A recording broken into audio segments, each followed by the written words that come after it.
Hey there folks, today I'm going to be showing you how to install sliding glass door child locks onto your interior doors. I recently did a video on my exterior door. I'll put a link in the description for that, which is a much stronger child safety lock for heavy glass patio doors. These ones right here I'm installing are for your interior doors, such as closets or pantries. So I have one right here as an example. So this is how it works.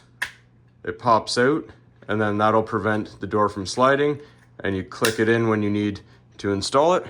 The brand is right here, Okifan.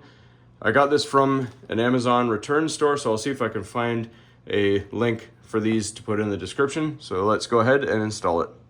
All right, so when you're mounting this, you don't want your doors all the way closed right to the walls, because it'll be hard to mount this and get it closed and open properly. So we're just going to open our door about 1/4 of an inch, or just a small finger's width between the wall and the glass. Then you're going to take your 2 buttons, push them to open up your bracket, figure out where you want it to be mounted, put it up against the other glass door, and then back it off just a small amount. That's where you'll mount it. And if you like the fit, we're going to take our 3M tape and remove it and stick it down. Make sure you have this exactly where you want it, because this is very, very sticky.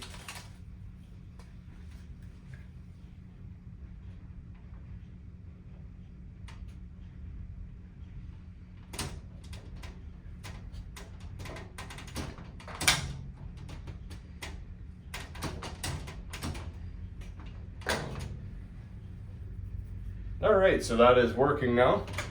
So as you can see, it'll stop it from opening. Push it in and you can open. That's all there is to it. This is also not only a child safety lock, it's good for if you have pets. Our pets like to get into the pantry because that's where they have their cat food. So hopefully you found this helpful. As always, please don't forget to like and subscribe.